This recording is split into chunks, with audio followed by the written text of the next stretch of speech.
Në sirtarët e vjetër të sigurimit të shtetit, të fshehur në mpluhur dhe heshtje 50 vjeçare, u gjet një dosie me vull të kuqe dhe shënimin të digjet me njëherë. Brenda saj një raport i shkruar me dorë të dridhur nga një oficer i sigurimit në Pogradec, datuar 28 gusht 1983. Raporti fillonte me fjalët: familja Starova ka zhdukur, kufiri është shkelur, dështimi është absolut. Këtë dokument e fshehtën për dekada, sepse ai provonte diçka që regjimi i Enver Hoxhës nuk mund ta pranonte kurrë, se një familje intelektuale e rrethuar nga spiun dhe qenë të trajnuar, ja doli të mashtrojë makinën më të frikshme të diktaturës. Por si? Si një mësuese, një inxhinier dhe 2 fëmijë të vegjël arritën të kalojnë liçenin e Pogradecit natën, kur çdo metër uji mbikëqyre nga pushka automatik. Kush i ndihmoi? Dhe më e rëndësishmja, çfarë ndodhi me ata që mbetën pas, ata që dinin por heshtën? Kjo është historia që Tirana zyrtare nuk donte ta dëgjoni kurrë. Historia e natës kur familja Starova bëri të pamundurën. Pogradeci i viteve 80 ishte një qytet i ngrizh në kohë dhe frikë. Rrugët e tij të ngushta të shtruar me kaldrëm të vjetër osman kallonin përgjatë bregut të liçenit që shkëlqente sipas qirë e shtremt në hënën e plot. Por bukuria e tij ishte mashtruese, sepse çdo pemë, çdo shtëpi, çdo fytyrë në atë qytet fshihte një sekret ose një tradhti. Në qendër të qytetit, në një ndërtesë gri me dritare të vogla si vrima pushke, ndodhej selia e sigurimit të brendshëm, zemra e errët e kontrollit total. Aty punonin burra me sy të ftohtë dhe duar të pastra, burra që nuk vrisnin vetë, por urveronin vdekjen me një firmë. Dhe aty në një zyrë në katin e dytë, mbahej dosja e familjes Starova, një dosie që trashej çdo muaj me raporte, fotografi të fshehta dhe dëshmi të mbledhura nga fqinj, koleg, madje edhe nga kushërinjtë e largët. Agim Starova ishte inxhinier hidraulik, një burr i gjatë me mjekër të rrallë dhe sy që shikonin gjithmonë përtej horizontit, sikur kërkonin diçka që nuk ishte aty. Ai kishte studiuar në Tiranë në vite 60, kur ende ëndrat ishin të lejuara, dhe ishte kthyer në Pogradec me një diplomë dhe një besim naiv se puna e ndeshme do ta shpëtonte nga dyshimet e regjimit. Por babai i tij, Petrit Starova, kishte qenë pronar toke para luftës, një armik klase sipas nomenklaturës komuniste. Kjo njollë biografike ndiqte Agimin si hije. Çdo aplikim për punë, çdo kërkesë për leje udhëtimi, çdo fjalë e thënë në publik regjistrohej dhe analizohej. Ai punonte në uzinën e ujit, por kur nuk u bë shef, kur nuk u dekorua, kur nuk u ftua në mbledhjet e partisë. Ishte i dukshëm por i padukshëm, një fantazm qecste nëpër korridoret e uzinës me kokën ullur dhe buzët e mbyllura. Gruaja e tij Drita ishte mësuese në shkollën fillore Enver Hoxha. Një grua e hollë me flokë të zinë të mbledhur në bisht dhe një buzëqeshe që nuk i arrinte kurrë syve. Ajo mësonte fëmijët e fshatrave përreth të lexonin dhe të shkruanin, por çdo mëngjes para se të hynte në klas, duhet të mbante një mësim tjetër, mësimin e propagandës. Shoku Enver është babaju i madh, thoshte ajo me zë monoton, ndërsa fëmijët përsërisnin si papagaj. Por natën kur fëmijët e saj, Arlinda 8 vjeç dhe Besnik 5 vjeç flinin, Drita qante në heshtje në kuzhinën e errët, duke mbajtur në duar një letër të vjetër nga motra e saj Flutura, që kishte ikur në Greqi në vitin 1975 dhe nuk ishte dëgjuar më kurrë. Letra ishte e fshehtë, e kontrabanduar nga një peshkatar që kishte guxim ose marzi. Në të shkruaj vetëm një fjali: këtu frymojmë, ju lutem provoni. Por si të provonin? Kufiri ishte mbyllur me tela me gjemba, mina toksore dhe patrulla që ecnin çdo natë me qenë të egër. Liçeni i Pogradecit, që shtrihet deri në Makedoni, ishte i vetmi rrugë natyrale, por ujërat e tij mbikëqyreshin nga kullat e rojes me projektor që ndriconin sipërfaqen si ditë. Çdo vit, disa të dëshpëruar provonin të notonin, dhe çdo vit, kufomat e tyre gjendeshin të fryrë në breg, me vrima plumbash në shpinë. Regjimi ekspozonte ato në sheshin e qytetit si paralajmërim. Fëmijët e shkollës detyroheshin të kalonin pranë tyre, të shikonin fytyrat e nxira dhe të mësonin mësimin. Tradhtarët vdesin. Por Agjimi dhe Drita nuk ishin të dëshpëruar. Ata ishin të durueshëm, dhe kjo durim do të shndërrohej në plan. Gjithçka filloi në një mbrëmje vjeshte të vitit 1982, kur Agjimi u kthye nga puna me një shprehje të çuditshme në fytyrë. Jo frikë, por diçka më të rrezikshme. Shpresë. Ai hyri në shtëpi, mbylli derën me kujdes dhe pa folur asnjë fjalë, tërhoqi Dritën në dhomën e gjumit. Fëmijët po luanin në obor. Ai nxori nga xhepi i brendshëm të xhaketës një copë letre të pallosur 4 herë, të njom nga djersa. Kur e hapi, Drita pa një hartë të vizatuar me dorë, një hartë e liçenit, me shënime të vogla me shkronja latine dhe shigjeta që tregonin rrugë, thellësi uji, pozicione kullash. Në një cep me shkrim të vogël shkruhej: Zona e verbër, 150 metra nga Gurishtja. Ndërrimi i rojës ora 2 pas mesnatës. Koha 7 minuta. Nga e more këtë? Pyeti Drita, vezëri i saj dridhej. Nga një njeri që nuk ekziston më, tha Axhimi. Një inxhinier që punonte në ndërtimin e kullave të rojës. E pushkatua një javën e kaluar për sabotazh, por para se të vdiste, ja la këtë një shokut. Ve shoku ma dha mua, sepse di që unë, që ne. Ai nuk e mbaroi fjalin, nuk ishte nevojë. Drita e kuptoi. Ky ishte momenti që kishim pritur dhe friksuar për vite. Momenti kur ëndra e largjimit nda një kopshti mbyllur me tella me gjemba bëhej e prekshme, reale, e mundshme. Por gjithashtu vdekjeprurëse. Nëse na kapin, filloi Drita, nëse na kapin, fëmijët do të dërgohen në jetimoren e burrelit dhe do të rriten si armiq të popullit, tha Axhimi me një qetësi të ftohtë. Por nëse nuk provojmë, ata do të rriten këtu, në këtë ferë, duke mësuar të urrejnë dhe të friksohen. Cila është zgjedhja më e mirë? Drita nuk tha asgjë. Ajo vetëm shikoi hartën dhe pastaj shikoi drejt dritares ku arlindave besnik qeshnin duke ndjekur një flutur. Dhe në atë moment, ajo mori vendimin që do të ndryshonte gjithçka. Por ata nuk e dinin se dikush tjetër po I shikonte. Nga shtëpia përballë, pas perdeve të verdha, Qemal Hoxha, sekretari I degës së partisë dhe fqinjë I tyre prej 10 vjetësh, po I vëzhgonte me dëllbi. Ai kishte parë Axhimin duke futur dorën në xhep, kishte parë shprehjen e tij, kishte parë mënyrën se si mbyllën derën. Veç Qemali, një burr me fytyrë të ndyshme dhe sy si të miut, e dinte mirë se çfarë do të thoshte kjo. Ai kishte raportuar dhjetra familje më parë. Disa ishin arrestuar, disa ishin zhdukur, disa ishin dërguar në kampe. Dhe për çdo raport, Qemali merrte një shpërblim të vogël, një racion shtesë vaj, një certifikat falënderimi, një vend më të mirë në radhën për apartamente. Por këtë herë, Qemali vendosi të presë, sepse ai kishte një plan më të mirë. Ai do t'i linte të përgatiteshin, do t'i linte të besonin se ishin të sigurt, dhe pastaj, në natën e arratisjes, do t'i tradhtonte. Kështu shpërblimi do të ishte më I madh, ndoshta një udhtim në Tiranë, ndoshta një dekorat nga vetë shoku Enver.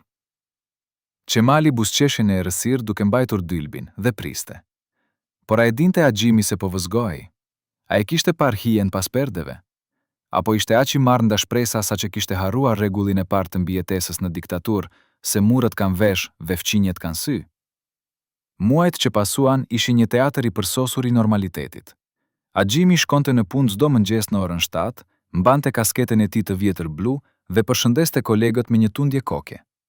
Drita vazhdonte të mësonte fëmijët, të korrigjonte detyrat dhe të mbante mësime për heroizmin e partizanëve. Arlinda dhe besnik luanin në obor, kacaviteshin me fqinjet dhe askush nuk do të dyshonte asgjë.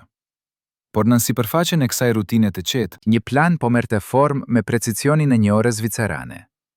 Çdo të shtunë, Axhimi shkonte në liçen me shokun e tij, Petri Gjoka, një peshkatar I vjetër me fytyrë të rrudur, si lëkurë e thatë dhe duar të forta si rrojnë dushku. Ata hidheshin me vark, hedhim rjetat dhe flisnin për gjëra të parëndësishme, për kohën, për peshkun, për çmimet në treg. Por në të vërtet Axhimi po mësonte rrjedhat e ujit, thellësinë pranë bregut, vendet ku roja nuk shikonte dot për shkak të shkëmbinjve. Petriti e dinte se çfarë po bënte Axhimi, por nuk pyeste kurrë. Ai vetëm tregonte me gjeste të ngadalta ku ishin zonat më të sigurta, ku ishin minat e fshehura në ujë, ku ishin vendet ku qenë të rojës nuk arrinin të nuhasin për shkak të erës së peshkut të kallbur që vinte nga fabrika. Një ditë ndërsa po tërhiqnin rrjetat, Petriti tha pa e shikuar Axhimin.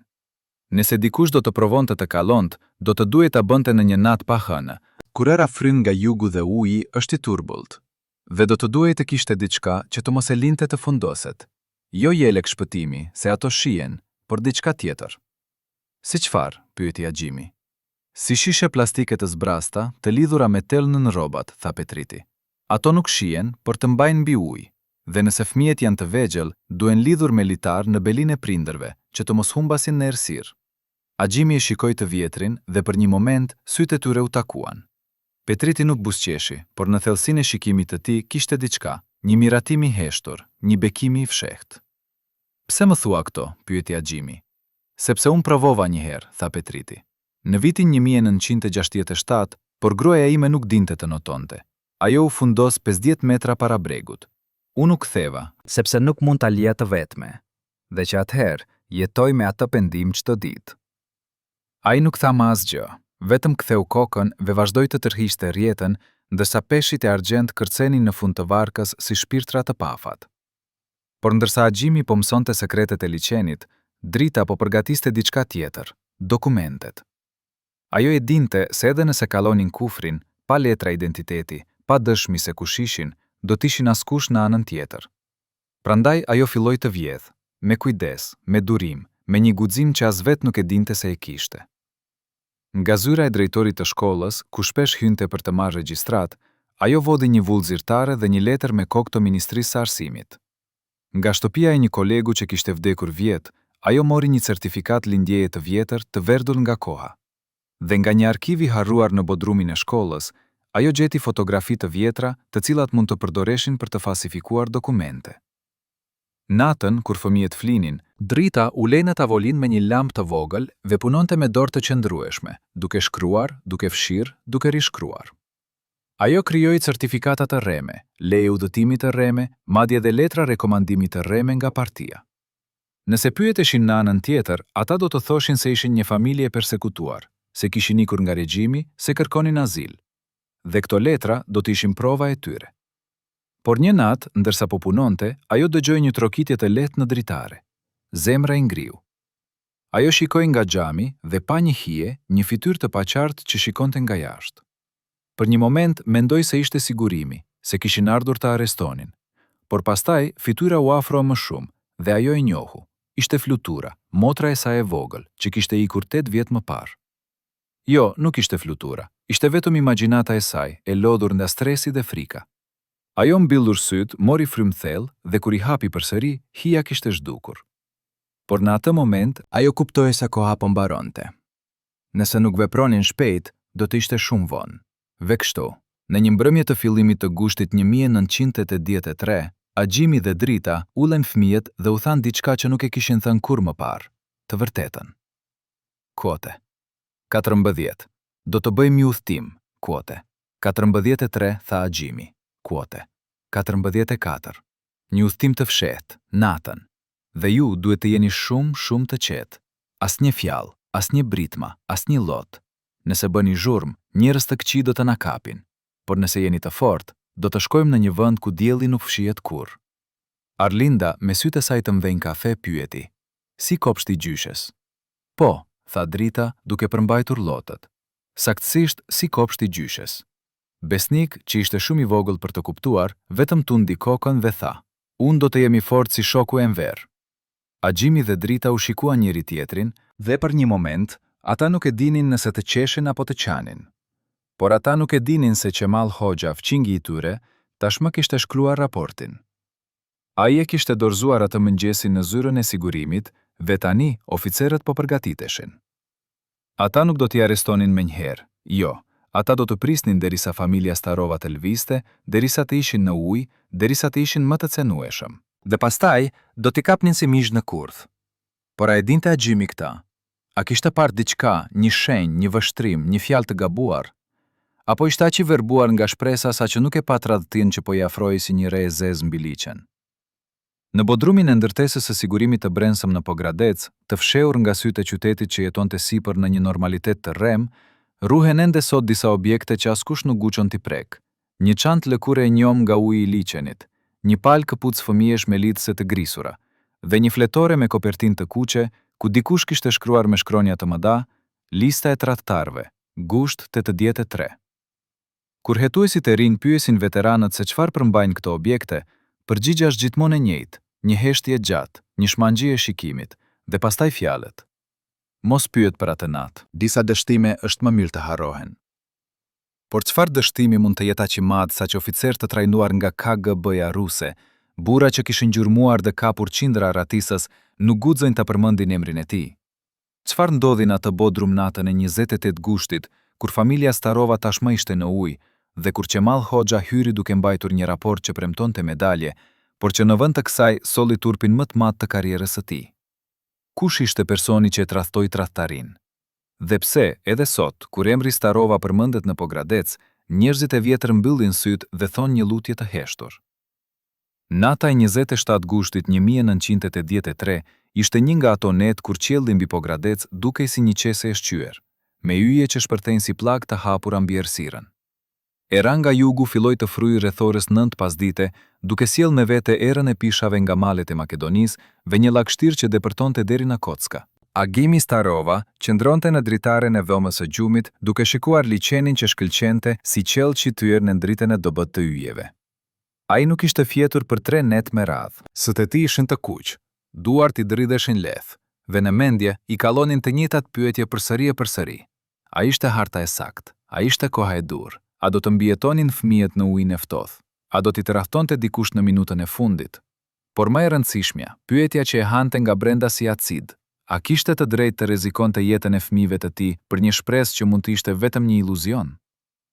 Drita hyri në dhomë pa bërë zhurmë, duke mbajtur në duar një qese të vogël pëllhure, ku kishte vendosur dokumentet e falsifikuara, pak bukë të thatë, një shishe ujë dhe një fotografi të vetme, një fotografi të vjetër, ku ajo dhe motra e saj flutura qëndronin përpara një pemë e arë në kopshtin e gjyshes, duke buzëqeshur me atë pafajësi që ekziston vetëm para se bota të mësoj se çfarë është frika. Ajo e vuri qesen pranderës, pastaj erdhi pranë Agjimit dhe e kapi dorën e tij, një dorë që ishte e ftohtë si mermeri I varrit. Nëse nuk e bëjmë sonte, nuk do ta bëjmë kurrë, tha ajo me një zë që nuk lejonte diskutim. Petriti tha se era do të ndryshojë nesër, dhe unë pash sot në shkollë një njoftim. Do të ketë një kontroll të ri të popullsisë javën tjetër. Do të kontrollojnë çdo shtëpi, çdo person. Nëse na gjejnë me këto dokumente. Ajo nuk e mbaroi fjalin, por nuk ishte nevojë. Të dy e dinin se çfarë do të thoshte. Jo vetëm arrest, por diçka më e keqe. Fëmijët do të merreshin, do të riedukoheshin, do të mësonin të urrejnë prindrit e tyre si tradhtar të popullit. Arlinda dhe Besnik do të rriteshin duke mbajtur një emër tjetër, duke besuar një gënjeshtër tjetër, duke jetuar një jetë që nuk ishte e tyre. Agjimi e shtrëngoi dorën e dritës dhe tha: "Atëherë sonte, ora 2 pas mesnatës, ashtu siç planifikuam. Por ka një gjë që duhet ta dish. Unë pash sot Qemalin duke më shikuar nga dritarja. Ai nuk e fsheu. Ai donte që unë ta shija. Kjo do të thotë se ai di diçka, ose dyshan diçka." Drita ngriti kokën menjëherë dhe në sytë e saj u shfaq një shkëlqim I ftohtë, një vendosmëri që Agimi nuk e kishte parë kurrë më parë. Atëherë do t'i japim atij diçka për të parë, tha ajo. Diçka që do ta bëjë të besoj se ne nuk po shkojmë askund. Dhe kështu, në orën 10:30 të asaj nate, Agimi dhe Drita dollën në obor me Arlindën dhe Besnikun, të veshur me rroba të zakonshme, dhe filluan të lozën një lloj. Një lloj që dukej kaq normale, kaq e pafajshme, saqë çdo vëzhgues do të mendonte se kjo familje nuk kishte asnjë plan tjetër përveç të kaluarit të një mbrëmjeje të qetë vere. Ata qeshën, kacaviteshin dhe në një moment Agimi madje thirri me zë të lartë. Nesër do të shkojmë në plazh, fëmijët duan të notojnë. Dhe nga dritarja përballë, Qemal Hoxha I dëgjoi këto fjalë, I pa ata duke luajtur dhe për një moment dyshimi I tij u turbullua. Ndoshta kishte gabuar. Ndoshta ata nuk po planifikonin asgjë. Ndoshta ai kishte shkruar një raport të rrem dhe tani do të duhej të përballej me pasojat. Por Qemali nuk e dinte se kjo ishte saktësisht ajo që Agjimi dhe Drita donin, ta bënin të dushonte, ta bënin të priste, ta bënin të besonte se kishte kohë. Sepse koha ishte armiku më I madh I tradhtarit. Sa më shumë pret, aq më shumë rritet ankthi, aq më shumë fillon të shikoj hije ku nuk ka asgjë. Në orën 11:30, Agjimi dhe Drita futën fëmijët në shtëpi, I vunë në shtrat dhe u tanë të flenin. Por ata nuk flinin. Arlinda dhe Besnik qëndronin të shtrirë në errësirë, me sytë e hapur, duke dëgjuar zërat e ulët të prindërve që flisnin në domën tjetër. Ata nuk kuptonin fjalët, por kuptonin tonin, një ton që ishte njëkohësisht I butë dhe I ashpër, I dashur dhe I frikshëm, sikur prindrit e tyre po utoshin lamtumir dhe mirëseardhje në të njëjtën kohë. Në orën 1 pas mesnatës, Agjimi u ngrit, veshi rrobat më të errta që kishte dhe filloi të lidhte shishet plastike të zbrazta në xhaketën e tij me tel peshkimi, një nga një, derisa trupi I tij u bë I fritur si një kukull e çuditshme. Drita bëri të njëjtën gjë dhe pastaj me duar që dridheshin por nuk ndalluan kurrë, ajo I veshi fëmijët me rroba të zeza, I lidhi ata me litar të hollë në belin e saj dhe të Agjimit dhe u ta për herë të fundit. Asnjë fjalë, asnjë zë. Nëse dëgjoni diçka të frikshme, mbyllni sytë dhe mendoni për kopshtin e gjyshes. Dhe në orën 1:45, familja Starova doli nga dera e pasme e shtëpisë së tyre, duke ecur nëpër errësirën e oborit si fantazma, duke kaluar pranë pemëve që kishin mbjellë me duart e tyre, duke lënë pas një jetë që nuk do të ktheheshin kur ta shihnin përsëri. Por ata nuk e dinin se dikush tjetër po I shikonte, jo Qemali, por dikush shumë më I rrezikshëm. Një kulmi I një shtëpie të largët, një oficer I sigurimit me emrin Arben Kolla po I ndiqte me dëllbinate, duke shënuar çdo lëvizje të tyre në një fletore të vogël. Ai kishte marrë raportin e Qemavit, por ndryshe nga kolegët e tij, ai nuk kishte vendosur të arrestonte familjen menjëherë. Ai kishte një plan më të sofistikuar. Ti linte të arrinin në ujë, ti linte të besonin se ishin të sigurt, dhe pastaj, në momentin kur do të ishin më të lodhur, më të pambrojtur, më të dëshpëruar, ti kapte si peshq në rrjet. Kjo do të ishte një mësim për të gjithë qytetin, se nuk ka shpëtim, se nuk ka shpresë, se kufiri është I përjetshëm si vdekja. Por Arbeni nuk e dinte se dikush tjetër po e shikonte atë. Një grua e vjetër me shami të zezë, që qëndronte në hijen e një muri, dhe që kishte parë shumë net si kjo, shumë familje si Starovet, shumë tradhtar si Qemali dhe shumë gjyetar si Arbeni.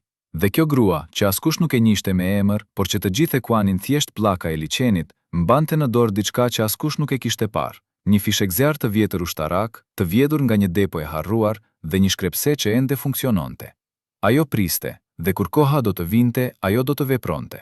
Sepse edhe në ferin më të errët, ka gjithmonë dikush që mban një shkëndij drite, jo për të shpëtuar të gjithë, por për t'u dhënë të paktën një shans atyre që guxojnë të besojnë. Por a do të mjaftonte një fishekzjar për të shpëtuar një familje nga një makinë vrasëse që kishte vrarë mijëra? Apo ishte kjo vetëm një gjest I kot, një iluzion I fundit para errësirës përfundimtare? Uji I liçenit të Pogradeqit në orën 2:10 të mëngjesit të 28 gushtit ishte I ftohtë si gjaku I ngrirë. Dhe kur Axhimi Starova futi këmbën e parë në të, ndjeu një dhimbje kaq të mpredh sa që për një moment mendoi se kishte shkelur mbi një thik. Por nuk ishte thik, ishte vetëm temperatura, që në atë thellësi dhe në ato orë të natës zbriste në 10 gradë, dhe që mund të ngrinte muskujt e një noti brenda 15 minutash. Ai u kthye dhe shikoi dritën që po mbante besnikun në krah, dhe Arlindën që po kapej pas xhaketës së saj me një forcë që ishte njëkohësisht prekse dhe tmerruse. Fëmijët nuk bën asnjë zhurmë, ashtu siç u ishte thënë, por sytë e tyre ishin të hapur aq shumë, sa që dukeshin si 2 hëna të vogla në errësirë. Tani, tha Axhimi me një pëshpëritje që mezi dëgjoi mbi zhurmën e lehtë të vallëve. Dhe mos harroni, nëse dëgjoni fishkllima, zhëtuni në ujë dhe mbani frymën sa të mundeni. Ata nuk mund të shohin në sipërfaqe. Dhe kështu, familja Starova filloi të ecë në ujë hap pas hapi, duke u zhitur gjithnjë më thellë, derisa uji arriti në gjunjë, pastaj në bel, pastaj në gjoks. Shishet plastike në rrobat e tyre I mbanin mbi sipërfaqe, por pesha e fëmijëve ishte e madhe, dhe drita ndjeu menjëherë se muskujt e saj po fillonin të dridhen. Ajo e dinte se nuk do të mund ta mbante besnikun për më shumë se 20 minuta, dhe rruga deri në bregjet e Makedonisë ishte të paktën 30 minuta notim. Por ajo nuk tha asgjë. Aho vetëm vazhdoi të ecte, duke ndjekur agimin, që notonte përpara me lëvizjet ngadalta, të kontrolluara, duke u përpjekur të mos bënte zhurmë. Pas tyre në breg, Arben Kolla po I shikonte me dylbinate nga një pozicion I fshehur pas një shkëmbi. Ai mund t'i shihte qartë, 4 figurat e errta që lviznin në ujë si hije të ngadalta. Ai buzëqeshi. Plani I tij po funksiononte. Ai do t'i linte të largoheshin nga bregu, do t'i linte të lodheshin dhe pastaj do të jepte sinjal për varkën e patrullës që priste në errësirë me motorin e fikur, gati për të sulluar. Kjo do të ishte një kapje perfekte, pa shtëna, pa zhurmë, pa dëshmitar. Vetëm një raport I pastër që do të thoshte, familja Starova u kap duke tentuar të kallonte kufirin. Janë arrestuar dhe do të gjykohen sipas ligjit. Por ajo që Arbeni nuk e dinte ishte se Petriti Gjoka, peshkatari I vjetër, po qëndronte në anën tjetër të liçenit, në një varkë të vogla pa drita, duke pritur. Ai kishte premtuar Axhimit se do të ishte aty, se do të ndihmonte, por nuk ishte thënë si. Dhe tani ndërsa shikonte familjen Starova duke notuar drejt zonës së rrezikshme, ai nxori nga nënulse një send që kishte fshehur për këtë moment, një rjet peshkimi e vjetër, por jo e zakonshme. Kjo rjet kishte qenë dikur e babait të tij dhe kishte një veçori të çuditshme. Ishte e thurur me fije metalike të holla që kur goditen nga drita shkëlqejnë sipas qyra. Petriti e hodhi rjetën në ujë në një pozicion të saktë dhe pastaj ndezi një fener të vogël për 1 sekond, vetëm 1 sekond, por mjaftueshëm për të krijuar një shkëlqim që u pasqyrua në rjet dhe që nga larg dukej si një shkëlqim peshku. Arben Kolla e pa shkëlqimin dhe menjëherë ktheu dylbin në atë drejtim. Ai pa rjetën, pa varkën e Petritit dhe për një moment u ngatërrua.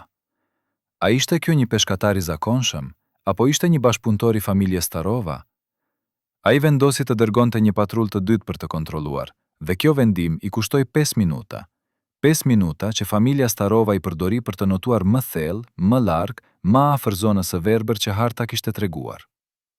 Por pastaj diçka ndodhi që askush nuk e kishte parashikuar. Nga bregu lindor i liçenit, nga një pozicion që askush nuk e kishte vëzhguar, u dëgjua një zhurmë fort, një fishklim e mpret, e ndjekur nga një shpërtim drite.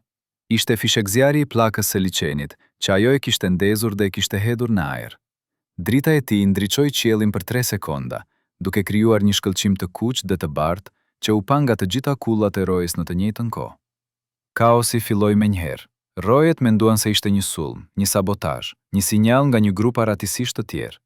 Projektorët u ndezën të gjithë njëkohësisht, duke ndriçuar sipërfaqen e liçenit, por jo në vendin ku ishte familja Starova. Ata ishin tashmë në zonën e verbër, të mbrojtur nga shkëmbinjt. Projektorët ndriçuan varkën e Petritit, ndriçuan bregjet, ndriçuan madje edhe pozicionin ku Arben Kolla po fshihej, duke e detyruar atë të tërhiqej më prapa. Dhe në atë kaos, në atë konfuzion, familja Starova vazhdoi të notonte. Axhimi ndjeu se forca po i mbaronte, se duart po i mpikeshin, se mushkrit po i digjeshen nga ajri i ftohtë. Drita po përpiqej të mbante besnikun mbi ujë, por pesha e tij po e tërhiqte poshtë, dhe ajo ndjeu se po fundosej. Arlinda, e lidhur me litarin, po notonte me një vendosmëri që ishte përtej moshës së saj, por edhe ajo po lodhej. Dhe pastaj, kur menduan se nuk do të arrinin, kur menduan se do të fundoseshin aty në mes të liçenit, në mes të errësirës, në mes të asgjës, ata ndjen diçka në këmbët e tyre. Nuk ishte ujë, ishte rërë. Ishin ardhur në breg, ishin kalluar. Axhimi u ngrit duke u përpjekur të qëndronte në këmbë dhe tërhoqi dritën dhe fëmijët nga uji. Ata ranë në rërë duke gullquar, duke dridhur, duke qarë pa zë. Për një moment ata nuk lëvizën, vetëm qëndronin aty të shtrirë në tokë, duke ndjekur se ishin gjallë, se kishin arritur, se ishin përtej kufirit. Por a ishin vërtet të sigurt? Apo kjo ishte vetëm një iluzion tjetër, një shpresë tjetër që do të shkatërrohej nga një plumb që vinte nga errësira? Në zyrën e sigurimit të brendshëm në Pogradec, në orën 4:20 të mëngjesit, Arben Kolla po qëndronte përpara një telefoni të zi që zinte pa ndallur. Ai e dinte se kush po telefononte, ishte Tirana, ishte qendra, ishte zëri që nuk pranonte dështim. Ai e dinte se çfarë do të thoshte kur të ngrehej receptori, se kishte dështuar, se kishte lënë një familje të kallonte kufirin, se kishte turpëruar sigurimin, se karriera e tij kishte mbaruar. Por më e keqja nuk ishte kjo. Më e keqja ishte se ai e dinte se kush e kishte traftuar, jo familja Starova, jo Petriti Gjoka, jo pllaka e liçenit, por Qemal Hoxha, fqinjji që kishte shkruar raportin, që kishte premtuar informacion të saktë, që kishte thënë se do t'i kapte ata para se të largoheshin. Arben Kolla e ngriti receptorin dhe dëgjoi zërin e ftohtë nga ana tjetër. Shoku Kolla, raporti juaj është i paplot. Ku është familja Starova? Ata kanë kalluar, tha Arbeni, dhe zëri i tij ishte i thirr. Por ne do t'i gjejmë, do të dërgojmë një kërkesë në Maqedoni, ju nuk do të dërgoni asgjë 18. Ju do të shkruani një raport që thotë se familja Starova ka vdekur në liçen gjatë një aksidenti. Ju do të gjeni disa rroba të njoma në breg, do të bëni disa fotografi dhe do të mbyllni këtë çështje. Dhe pastaj, ju do të transferoheni në një pozicion tjetër, shumë larg nga Pogradeci. Linja u ndërpre. Arben Kolla e vuri receptorin dhe ull në karrige duke shikuar tavanin. Ai e dinte se çfarë do të thoshte kjo, se historia e familjes Starova do të fshihej, se askush nuk do ta dinte kurrë se ata kishin arritur, se regjimi nuk do të pranonte kurrë se një familje e thjeshtë kishte mundur makinën më të fuqishme të kontrollit në Evropë. Dhe ai gjithashtu e dinte se Qemal Hoxha, tradhtari që kishte shkruar raportin e rrem, Nuk do të shpërblej, por do të ndëshkoj, sepse tradhtimi i një tradhtari është gjithmonë më i rëndë se tradhtimi i një heroi. Dhe kështu, në mëngjesin e 28 gushtit 1983, në gazetat e Pogradecit u shfaq një lajm i vogël, në faqen e fundit, me shkronja të vogla. Kuot 19. Familja Starova ka humbur jetën në një aksident tragjik në liçen. Trupi i Agim Starovës u gjet në breg. Gruaja dhe fëmijët supozohet se janë fundosur. Kërkimet vazhdojnë. Por në të vërtet askush nuk kërkoi, sepse të gjithë e dinin se kjo ishte një gënjeshtër. Një gënjeshtër e nevojshme për të mbrojtur imazhin e regjimit, për të fshehur turpinë, për të mbyllur një kapitull që nuk duhej të hapej kurrë. Dhe në anën tjetër të kufirit, në një fshat të vogël Makedonas, familja Starova po ulej në një dhomë të vogla të ngrohur nda një sobë druri, duke pirë çaj të nqetë që u ishte dhënë nga një familje vendase që i kishte gjetur në breg. Ata nuk flisnin, vetëm qëndronin atu, duke mbajtur duart të njëri tjetrit, duke ditur se kishin humbur gjithçka, shtëpinë, vendin, identitetin, të kaluarën. Por kishin fituar diçka më të rëndësishme, të ardhmen. Dhe kur Arlinda pyeti, "Babi, a do të kthehemi ndonjëherë?" Agjimi e shikoi me sy që ishin plot lot, por edhe plot forcë, dhe tha, "Jo, zemra ime." Por një ditë, kur muri të bjerë, kur kufiri të hap, kur njerëzit të mos kenë më frikë, atëherë historia jon do të tregohet. Dhe njerëzit do të dinë se ne nuk ikëm nga Adeu, ne ikëm nga burgu.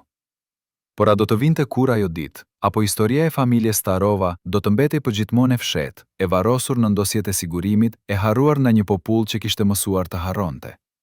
Në arkivat e fshehta të Ministrisë së Brendshme në Tiranë, të mbilura me dry të hekurt dhe vull që askush nuk guxon t'i prek pa autorizim nga vetë ministri, ruhet një dokument që nuk duhet të ekzistonte. Një kontratë e shkruar në vitin 1980, e nënshkruar nga 5 burra të cilët emrat nuk mund t'i përmendim dot, sepse 3 prej tyre ende jetojnë dhe mbajnë pozicione të larta në shoqërinë shqiptare. Kjo kontratë, e shkruar në letër me kokë të sigurimit të shtetit, përcakton me hollësi diabolike se si do të ndërtojë sistemi i spionimit në qytetet kufitare. Sa spiun për çdo 100 banor, sa para do të paguajmë për çdo raport dhe më e rëndësishmja, çfarë do të ndodhte atyre që refuzonin të bashkëpunonin. Në fund të kontratës, me shkrim dore, dikush kishte shtuar një shnim që të ngrinte qimet. Për çdo familje që arrin të kaloj kufirin, 5 familje të tjera do të dërgohen në kampe si paralajmërim. Ky ishte çmimi i lirisë, jo vetëm jeta jote, por edhe jeta e atyre që nuk kishin bërë asgjë, që thjesht kishin pasur fatin e keq të jetonin në të njëjtën rrugë, në të njëjtin lagje, në të njëjtin qytet me ty.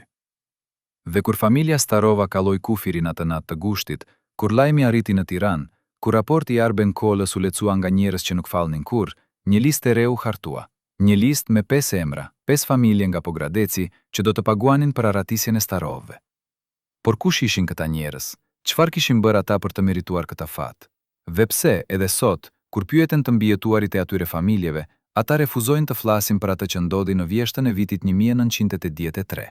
Qemal Hoxha, fëmijë që kishte shkruar raportin e parë për familjen Starova, nuk e festoi kurrë shpërblimin që kishte shpresuar. Në vend të medaljes dhe udhëtimit në Tiranë, ai mori një vizitë në orën 5 të mëngjesit 3 ditë pas aratisjes. 2 burra me pallto të zeza erdhën në derën e tij, pa trokitur, pa u njoftuar, dhe kur gruaja e tij hapi derën, ata thjesht hyn brenda sikur shtëpia ishte e tyre. Qemali po pinte kafe në kuzhinë duke lecuar gazetën Zëri i Popullit, kur njëri prej tyre u ul përballë tij dhe tha me një zë që nuk lejonte pyetje. "Shoku Hoxha, raporti juaj për familjen Starova ishte i pasakt. Ju thatë se ata do të largoheshin në orën 3 pas mesnatës, por ata u larguan në orën 2. Kjo pasaktësi na kushtoi një dështim kombëtar.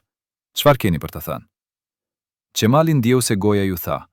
A ju përposhtë të shpjegonte, të justifikoj, të thoshte se ai kishte bërë më të mirën e tij, se ai kishte raportuar atë që kishte parë, se ai ishte një patriot besnik. Por buri me pallto e ndërpreu me një gest dore dhe tha: "Besnikëria juaj nuk është në diskutim, por saktësia juaj po. Dhe në punën tonë, një gabim i vogël është po aq i rrezikshëm sa një tradhti e madhe. Prandaj ju do të transferoheni, jo në Tiranë siç kishit shpresuar, por në Tropoj, me një fshat mallor ku nuk ka telefon, ku nuk ka rrugë, ku nuk ka asgjë, përveç dëborës dhe heshtjes. Aty do të punoni si sekretari degës së partisë, dhe aty do të mësoni se çfarë do të thotë të jesh i saktë." Qemali u largua nga Pogradeci një javë më vonë me një kamion ushtarak që mbante mobiljet e tij të pakta dhe një familje që qante në heshtje. Askush nuk erdhi ta përcjell, askush nuk i tha llamtu mirë, sepse në atë sistem dështimi ishte një sëmundje ngjitëse dhe askush nuk donte të infektojë. Dhe kur kamioni u largua nga qyteti, duke u ngjitur në rrugën që çonte drejt maleve të veriut, Qemali shikoi për herë të fundit liçenin që shkëlqente në dielin e mëngjesit dhe kuptoi se ai nuk kishte tradhtuar vetëm familjen Starova. Ai kishte tradhtuar veten e tij, sepse kishte besuar se sistemi do ta shpërblente për besnikërinë. Por sistemi nuk shpërblente kurrë. Ai vetëm përdorte dhe pastaj hidhte. Në të njëjtën kohë në Tiranë, në një zyrë padritare në katin e 3 të Ministrisë së Brendshme, një oficer me grad koloneli po leconte listën e 5 familjeve që do të ndëshkoheshin për aratisjen e Starovëve. Emrat ishin zgjedhur me kujdes, Jo të afërmit e drejt për drejt, sepse ata tashmë ishin në survejim, por njerëz që kishin pasur kontakte të vogla të parëndësishme me Starovët. Një mësuese që kishte punuar me dritën, një inxhinier që kishte qenë kolegi i Axhimit, një peshkatar që kishte shitur peshk familje Starova, një fqinje që kishte huazuar miell, një mjek që kishte vizituar Beznikun kur kishte pasur ete. 5 njerëz të pafajshëm, 5 familje që nuk ishin bërë asgjë tjetër përveç se kishin jetuar jetën e tyre të zakonshme në një vend ku normaliteti ishte një krim. Ve një natë, pa paralajmërim, pa shpjegim, pa gjyq, ata u arrestuan. Dyert e tyre u shkullën nga menteshat, fëmijët e tyre u nxorën nga shtrati dhe ata u futën në kamion që i cuan drejt kampeve të punës në Spaç, në Burrell, në Tepelen.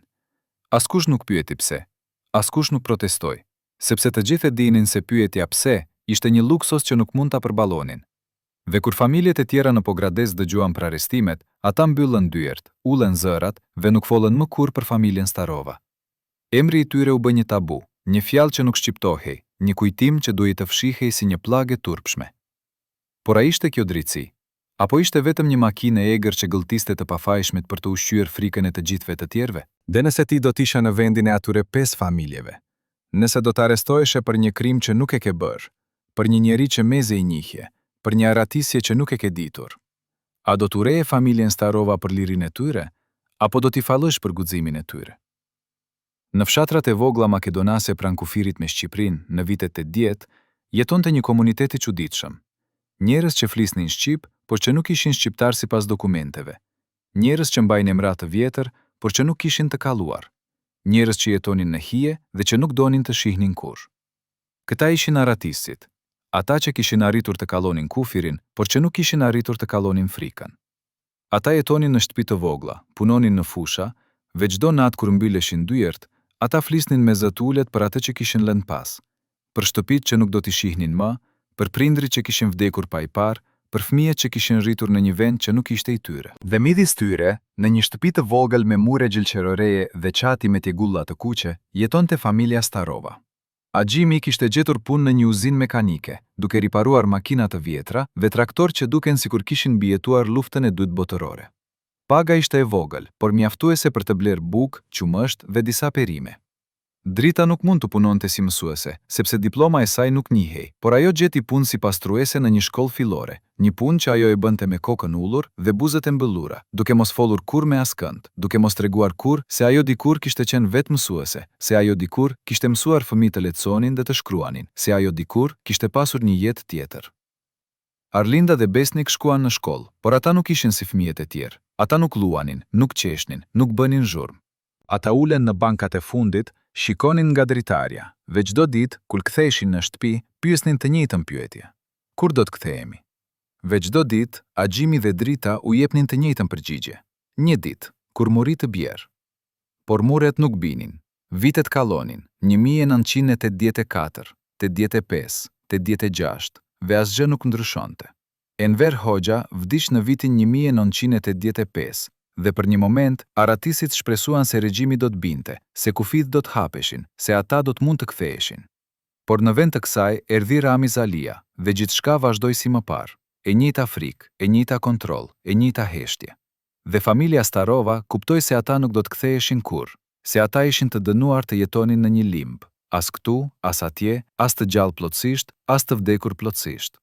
Por më e keqja nuk ishte vetmia, më e keqja ishte faji. Sepse çdo natë, kur Agimi mbyllte syt, ai shihte fytyrat e atyre 5 familjeve që ishin arrestuar për shkak të tij.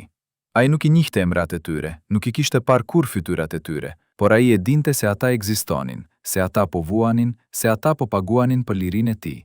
Dhe ky faj e hante nga brenda, si një kancer i ngadalt, i padukshëm, por vdekjeprurës.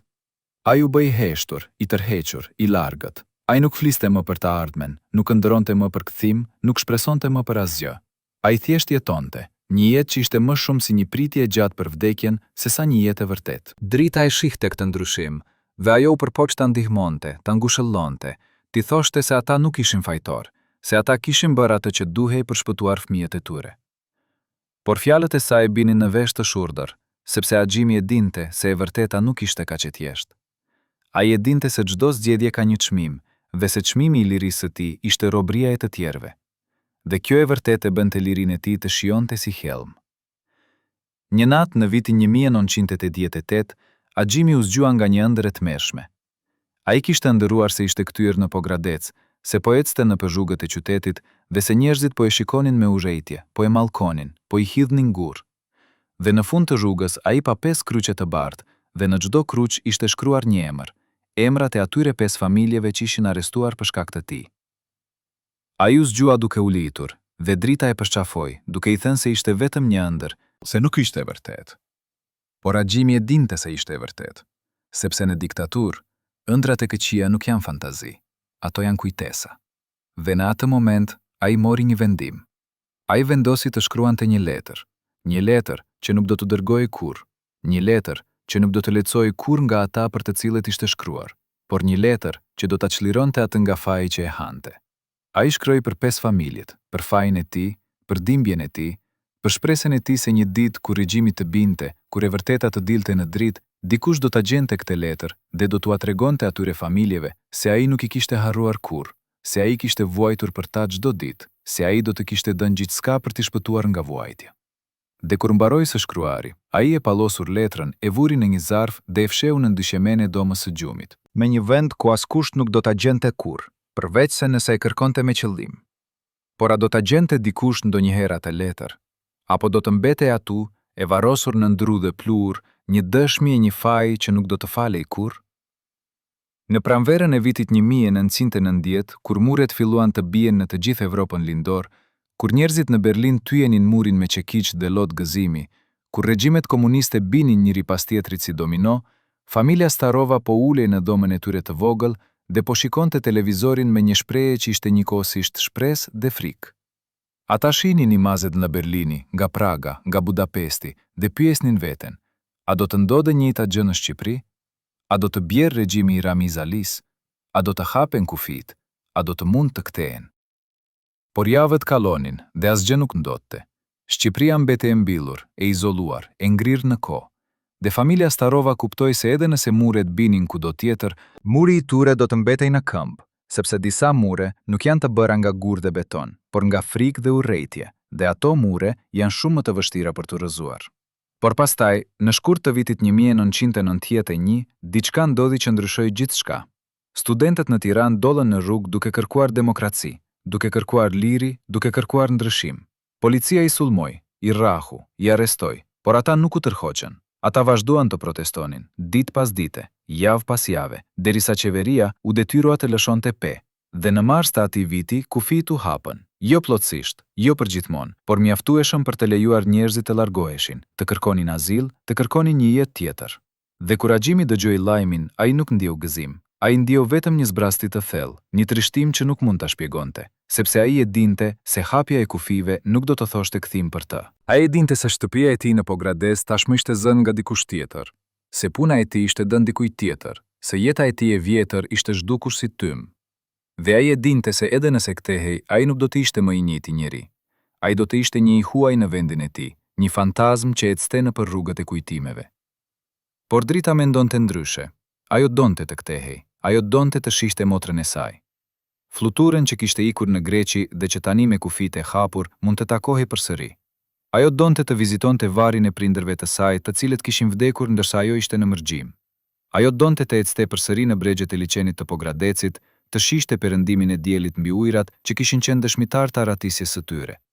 Dhe ajo i tha Agjimit: "Ne duhet të kthehemi, jo për të jetuar, por për të mbyllur kapitullin, për të përballur me të kaluarën, për të fallur vetes." Dhe kështu, në verën e vitit 1992, familja Starova u kthye në Shqipëri. Jo për gjithmonë, por për një vizitë të shkurtër, një vizitë që do të ishte njëkohësisht një kthim dhe një lamtumir, një takim dhe një ndarje, një shërim dhe një plagë e re. Kur ata arritën në Pogradec, qyteti dukej i njëjtë, por edhe krejtësisht i ndryshuar. Rrugët ishin të njëjta, por njerëzit ishin të tjerë. Shtëpitë ishin të njëjta, por banorët ishin të rinj. Dhe kur ata ecën nëpër rrugët ku dikur kishin jetuar, askush nuk i njohu, askush nuk u tha mirëseardhje, askush nuk pyeti ku kishin qenë. Sepse në atë vend, haresa ishte një mënyrë mbijetese dhe kujtimi ishte një barë që askush nuk donte ta mbante. Ata shkuan në shtëpinë e tyre të vjetër dhe gjetën se ajo ishte zënë nga një familje tjetër, një familje që nuk dinte asgjë për Starovët, që nuk ishte dëgjuar kurrë për arratisjen e tyre, që thjesht jeton të jetën e saj të zakonshme në një shtëpi që dikur kishte qenë dikujt tjetër. Agjimi trokiti në derë dhe kur pronari hapi, a i tha, unë jetoja këtu dikur, mund të hi për një moment. Pronari e shikoi me dyshim, por pastaj e ftoi të hynte. Dhe kur agjimi hyri, a i shikoi dhomën ku dikur kishte fjetur, kuzhinën ku dikur kishte ngrënë, oborin ku dikur fëmijët e tij kishin luajtur. Dhe ai ndjeu se po shikonte një muze të jetës së tij të vjetër, një jetë që nuk ekzistonte më, që ishte bërë vetëm një kujtim i largët, një ëndër e zbetë.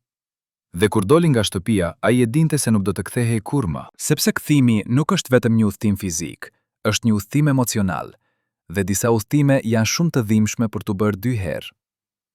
Por a ishte ky fundi i historisë, apo ishte vetëm fillimi një kapitulli tjetër? Një kapitulli ku familja Starova do të mësonte se liria nuk është vetëm të ikësh në burgu, por të jetosh me pasojat e ikjes, të mbash peshën e zgjedhjeve, të pranosh se çdo fitore ka një humbje dhe se çdo shpëtim ka një çmim që paguhet jo vetëm nga ti, por edhe nga ata që mbeten pas. Në një arkiv privat në Tiranë, të mbajtur nga një ish oficeri i sigurimit që sot jeton në një identitet tjetër dhe që pranon të flash vetëm me kusht anonimiteti, ruhet një kasafortë e vogël metalike me një kod që vetëm ai e di. Brenda saj, midis dokumenteve të tjera që dëshmojnë për krimet e regjimit, gjendet një zarf i verdhur nga koha, i vullosur me dyll të kuq dhe me shënimin të mos hapet kurrë. Urdhër nga Tirana. Kur pyetet se çfarë përmban ky zarf, ish oficeri nguron, ndes një cigare me duar që driden lehtë dhe pastaj thot: brenda ka një listë me 137 emra, emra të njerëzve që ndihmuan aratisje të ndryshme gjatë viteve 80. Disa prej tyre ishin peshkatar që jepnin informacion për rrjedat e ujit. Disa ishin mjek që falsifikonin certifikata vdekjeje. Disa ishin thjesht njerëz të mirë që hapnin dyert e tyre natën për t'u dhënë strehim aratisëve para se të provonin të kallonin. Dhe në krye të kësaj liste, me shkronja të kuqe, shkruhet një emër që askush nuk e priste. Emri i një njeriu që punonte brenda vetë sigurimit, që kishte akses në të gjitha planet, në të gjitha raportet, në të gjitha sekretet. Një njeri që për 20 vjet traftoi sistemin nga brenda, duke shpëtuar qindra familje, duke rrezikuar jetën e tij çdo ditë dhe që në fund pagoi çmimin më të lartë.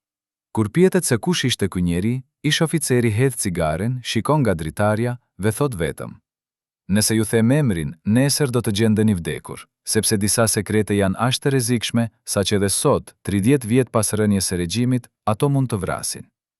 Por çfarë sekreti mund të jetë aq i frikshëm? Çfarë e vërtetë mund të jetë aq e rrezikshme? Dhe pse kur familja Starova u kthye në Shqipëri në vitin 1992, dikush i la një letër anonime në derë që thoshte vetëm: mos kërkoni të vërtetën. Ajo do t'ju vras. Në dimrin e vitit 1993, 6 muaj pas aratisjes së familjes Starova, në Pogradec ndodhi diçka që askush nuk e kishte parashikuar. Petriti Gjoka, peshkatari i vjetër që kishte ndihmuar agimin të mësonte sekretet e liçenit, u gjeti vdekur në varkën e tij në mes të ujrave, me një shprehje në fytyrë që dëshmitarët e përshkruan si paqe të plotë. Raporti zyrtar tha se kishte qenë një sull në zemër, një vdekje natyrale për një njeri të moshuar që kishte punuar gjithë jetën në kushte të vështira. Por ata që e njihnin Petritin e dinin se ai kishte zemër të fortë sigur, se ai kishte mbijetuar stuhit më të tmeshme, se ai nuk ishte njeri që vdiste lehtë. Dhe kur trupi i tij u mor nga familja për t'u varrosur, vajza e tij, një grua e fortë me emrin Lule, që punonte si infermiere në spitalin e Pogradecit, gjeti diçka të çuditshme në xhepat e tij. Një cop letre pallosur e njom nga uji i liçenit, ku me shkrim të dridhur shkruhej: kam bërë atë që duhej.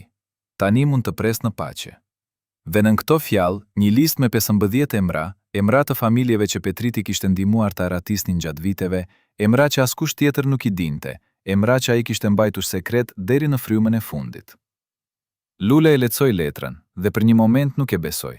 Babai i saj, njeriu i qetë që fliste pak dhe që kallonte ditët duke peshkuar, kishte qenë një hero i fshehtë, një rebel i heshtur, një shpëtimtar që nuk kishte kërkuar kurrë lavdi.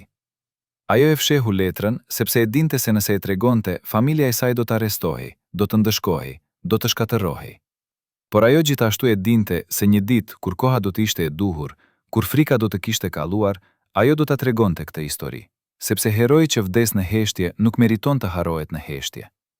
Por Petriti nuk ishte i vetmi që pagoi çmimin. Në të njëjtën kohë në Tiranë, në një zyrë të errët në Ministrinë e Brendshme, Arben Kola, oficeri që kishte dështuar të kapte familjen Starova, po përballej me pasojat e dështimit të tij. Ai nuk u pushkatua, nuk u burgos, por u dha një ndëshkim që ishte më i keq se vdekja. U detyra të punonte si arkivist në bodrumin e ministrisë, ku ruhen dosjet e të gjithë atyre që kishin vdekur, që kishin ikur, që kishin zhdukur. Çdo ditë për 8 orë, ai ulej në një dhomë padritare dhe leconte raporte, shikonte fotografi, regjistronte emra. Dhe çdo ditë ai shihte fytyrat e atyre që ai kishte ndihmuar të arrestoheshin, të torturoheshin, të vriteshin. Dhe çdo ditë ai pyeste veten, a ja vlente? A ja vlente të shërbeje një sistem që në fund të tradhtojë edhe atë? Një ditë në vitin 1890, kur regjimi po binte, kur njerëzit po tyenin dyert e sigurimit dhe po djegin dosjet, Arben Kolla mori një vendim. Ai mori doshen e familjes Starova, doshen që ai kishte lecuar qindra herë, doshen që e honti çdo natë, ve fshehu.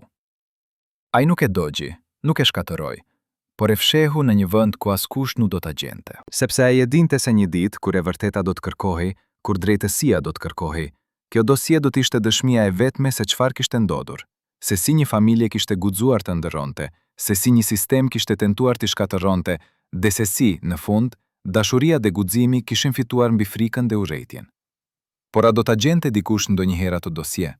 Apo do të mbetej e varrosur përgjithmonë një dëshmi e një lufte të fshehtë që u luftua në errësirë dhe që askush nuk e pa?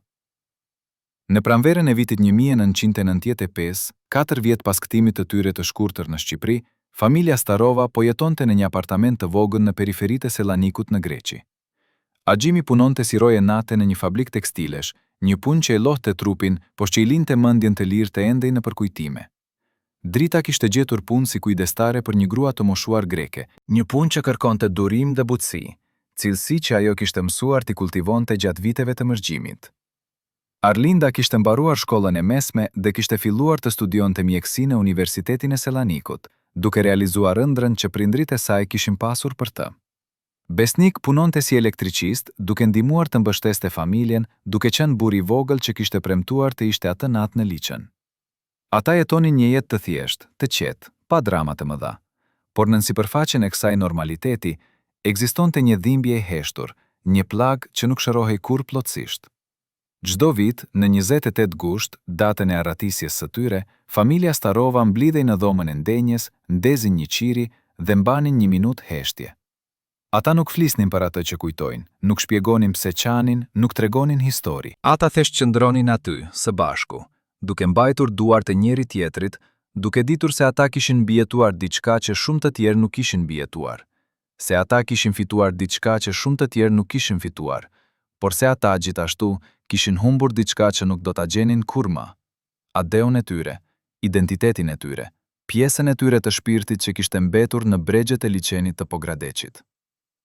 Një ditë, në vjeshtën e vitit 1996, Agjimi mori një letër nga Shqipëria. Ishte nga Lule, vajza e Petritit Gjokas. Ajo shkruante se kishte gjetur letrën e babait të saj, se kishte mësuar për rolin e tij në shpëtimin e familjeve dhe se donte ta takonte Agjimin për t'i treguar gjithçka. Ajo shkruante se babai i saj kishte folur shpesh për familjen Starova, se ai kishte thënë se ata ishin shembulli më i mirë se çfarë mund të arrinte një familje kur dashuria dhe guximi bashkoheshin. Dhe ajo shkruante se kishte diçka tjetër për t'i dhënë, diçka që babai i saj kishte lënë për Agjimin, diçka që ai kishte thënë se duhej t'i jepej vetëm kur koha do të ishte e duhur. Agjimi u kthye në Pogrades në dhjetor të atij viti, duke u dëtuar vetëm, sepse drita nuk donte të kthehej. Ajo kishte thënë se një kthim kishte qenë mjaftueshëm, se ajo nuk kishte forcë për një tjetër. Ai u takua me Lulen në një kafe pranë liçenit, në të njëjtin vend ku dikur ai dhe Petriti kishin pirë raki dhe kishin folur për peshkun dhe për jetën.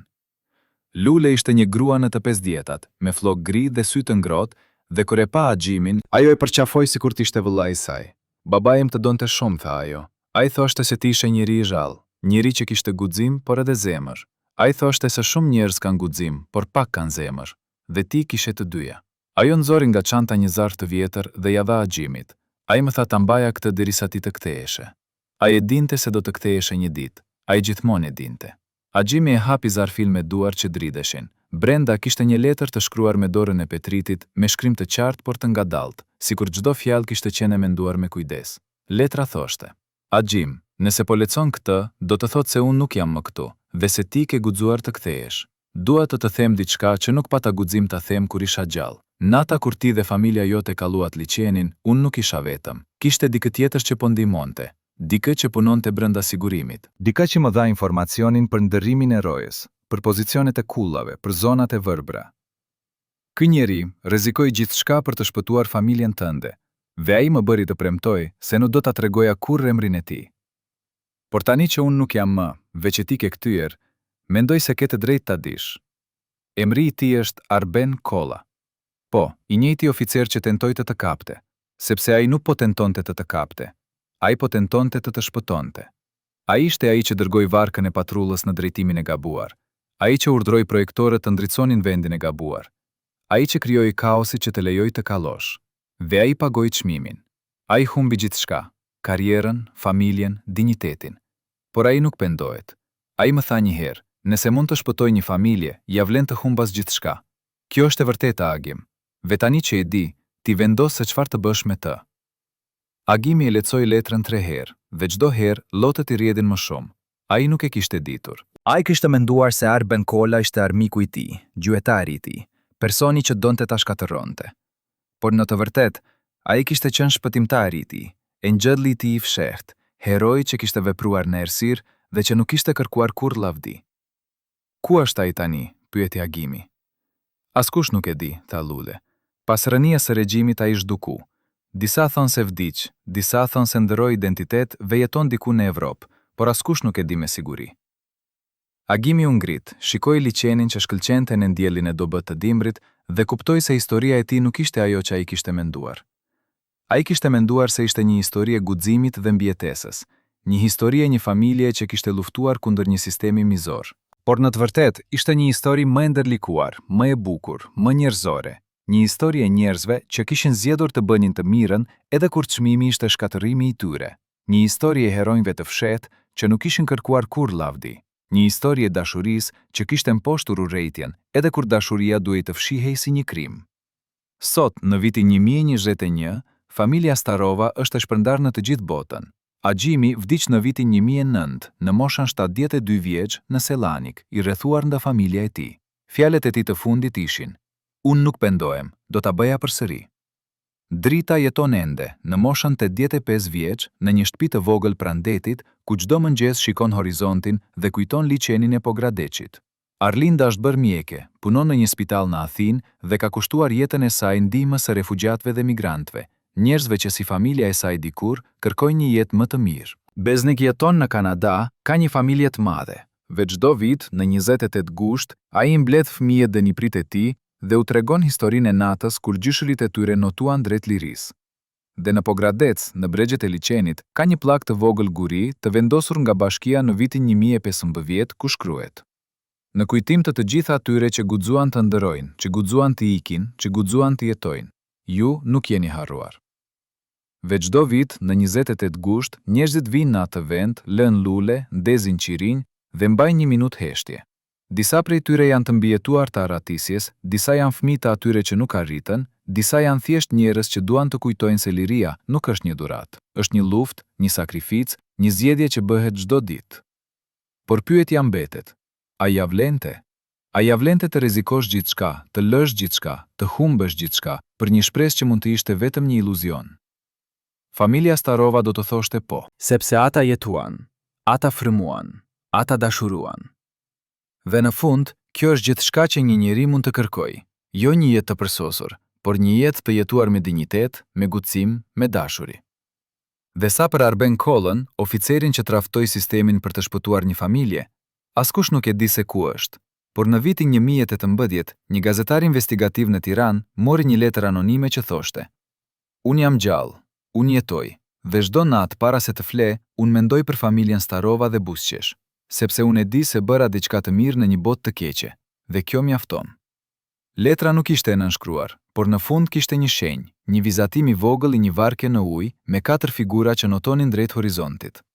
Dhe kjo, miqtë mi, është historia e vërtetë e arratisjes nga Pogradeci, jo vetëm një histori e një familje, por një histori e një populli që vuajti, që luftoi, që mbijetoi. Një histori që na mëson se edhe në errësirën më të thellë ka gjithmonë një dritë, edhe nëse ajo dritë është vetëm një shkëndij, edhe nëse ajo shkëndij duket në një njeri vetëm, edhe nëse ai njeri nuk shpërblehet kurrë.